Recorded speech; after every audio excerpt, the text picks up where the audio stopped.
प्रिय दोस्तों नमस्कार। भारतीय टुडे 21 से मैं आरपी पंडित आपके साथ हूँ। देखिए, अभी गत विधानसभा चुनाव में हरियाणा प्रदेश के अंदर जिस तरह की राजनीतिक अटकलें थी, उन सब पर अब विराम लग चुका है। क्योंकि जिस तरह से बहुमत मिलने की कांग्रेस पार्टी को उम्मीद थी और पूरे हरियाणा में चर्चा भी थी, उसके बिल्कुल विपरीत भारतीय जनता पार्टी के पक्ष में जो नतीजे आए, उन्होंने सचमुच सभी को चौंका कर रख दिया। तो इसमें अचंभित होने की जो बात है वह भले ही हो सकती है, क्योंकि वर्तमान स्थितियों को देखते हुए कांग्रेस पार्टी भी लगातार बीजेपी और प्रशासन पर आरोप प्रत्यारोप लगाती रही है कि कहीं ना कहीं ईवीएम पर गड़बड़ी हुई है।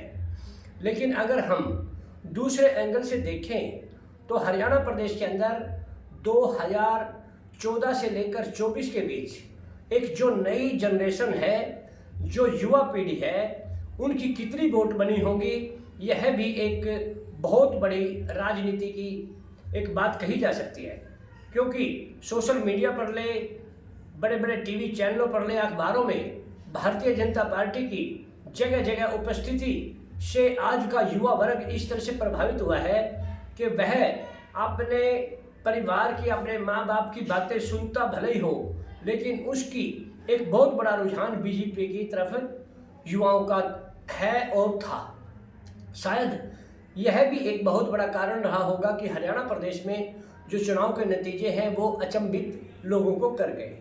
दूसरी बात कि जिस तरह से कांग्रेस पार्टी में एक आपसी फूट लेकर पार्टी का एक बंटाधार कर गई, इसी तरह भारतीय जनता पार्टी में जिस समय 67 सीट बंटी थी, उस समय यहाँ भी बहुत बड़ी बगावत देखने को मिली। लेकिन बीजेपी ने समय रहते हर किसी को मनाने का, समझाने का जो प्रयत्न किया, उस पर बीजेपी बहुत हद तक एक अच्छे नतीजे लेने में कामयाब रही। लेकिन कांग्रेस पार्टी जो कि बिल्कुल अंतिम समय में अपने लिस्ट को जारी करके भले ही इस बात से निश्चिंत हो गई हो कि अब भागने की कोई जगह नहीं रही, और उन्होंने यही कारण था कि 11 तारीख की रात को टिकटों की आखिरी लिस्ट जारी की और 12 का नॉमिनेशन शुरू था। तो इस समय में कांग्रेस पार्टी के नेता भाग तो नहीं पाए, लेकिन जगह जगह अपने वर्तमान कांग्रेस पार्टी के उम्मीदवार का जिस तरह से उन्होंने बहिष्कार किया और उनकी वोट काटने का काम किया, इसके नतीजे आज सबके सामने हैं।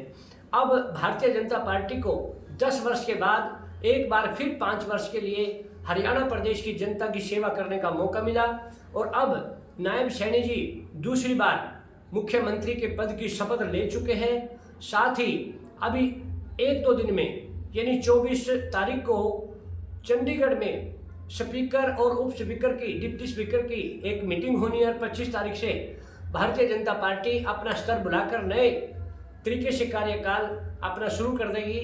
अब तो यही है कि जो भी विपक्ष है वो अपने हिसाब से अपना विपक्ष में मजबूती के साथ बैठे और वर्तमान सरकार जो वादे पब्लिक से, आम जन से किए, उन पर खरा उतरने का काम करे और देश में अमन, शांति व भाईचारे की एक नई मिसाल कायम करे। यही भारतीय जनता पार्टी का कर्तव्य है। हम आपके साथ इसी तरह किसी न किसी चर्चा को लेकर उपस्थित रहेंगे।